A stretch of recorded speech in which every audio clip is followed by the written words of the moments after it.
موسیٰ علیہ السلام نے فرمایا کہ تم دل میں خوب جانتا ہے کہ عجائب بات خاص آسمان اور زمین کے پروردگاری کے بھیجے ہے، جو کہ بصیرت کے لیے کافی ذریعہ ہے، بصیرت دیکھنے والے کے لیے، دو معجزہ، ٹھیک ہے، اور میرے خیال میں ضرور تیرے کنبختی کے دن آ گئے۔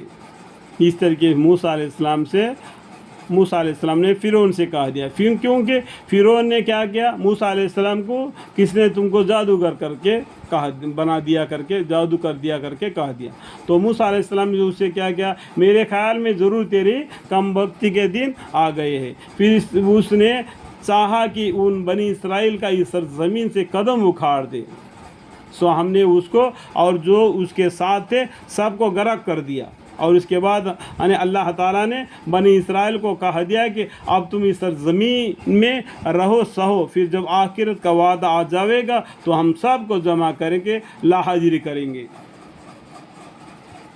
تو ان کے طرز اعمال کو دیکھیں گے اور ان کے نام اعمال سے جس کے دہنے ہاتھ میں آتے ہیں، جس کے بائیں ہاتھ میں آتے ہیں، اس کا فیصلہ ایمان کا ہوگا۔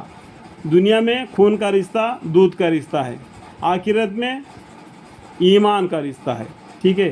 اور ہم نے اس قرآن کو راستہ ہی کے ساتھ نازل کیا اور راستہ ہی کے ساتھ نازل ہو گیا، الحمدللہ الحمدللہ۔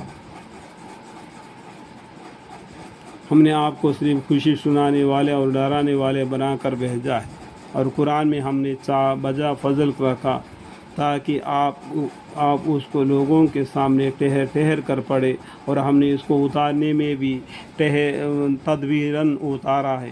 آپ کہہ دیجیے کہ تم اس قرآن پر خواہ ایمان لاؤ، جن لوگوں کو اس قرآن سے پہلے دین کا علم دیا گیا تھا، یہ قرآن جب ان کے سامنے پڑھا جاتا ہے تو ٹوٹیوں کے بل سجدے میں گر پڑتے ہیں اور کہتے کہ ہمارا رب وعدہ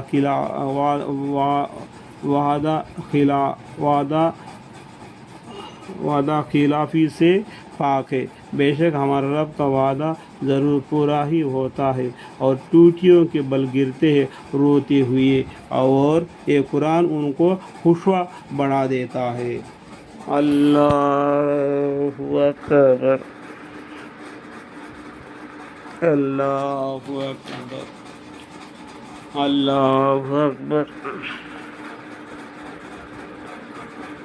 اللہ اکبر۔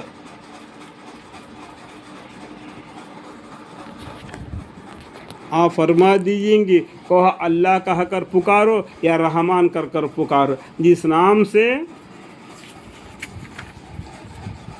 بھی پکارو گے تو اس کے بہت اچھے نام ہیں۔ اب قرآن کو اٹھائیں گے تو دہنے طرف پہلے پیج میں اللہ کے 99 نامہ ہوں گے، آخری پیج میں پیغمبر صلی اللہ علیہ وسلم کے 99 نامہ ہوں گے۔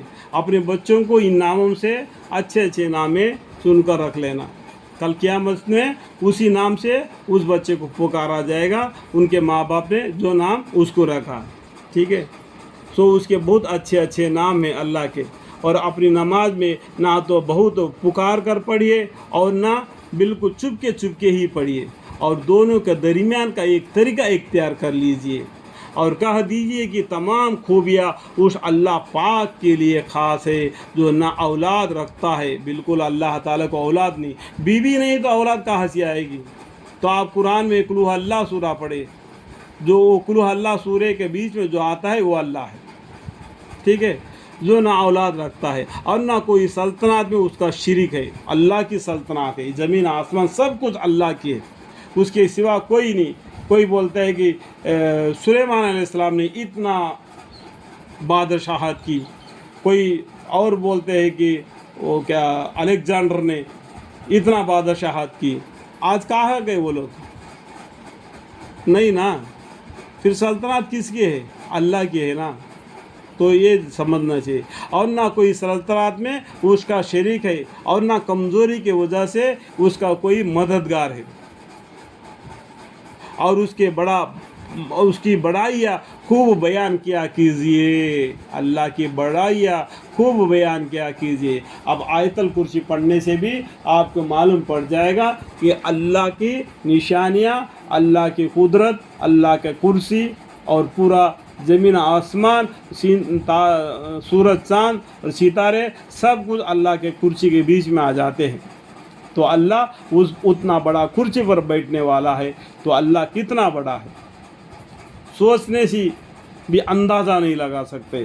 اللہ تعالیٰ ہمیں اور آپ کو سمجھنے کی توفیق عطا فرمائے.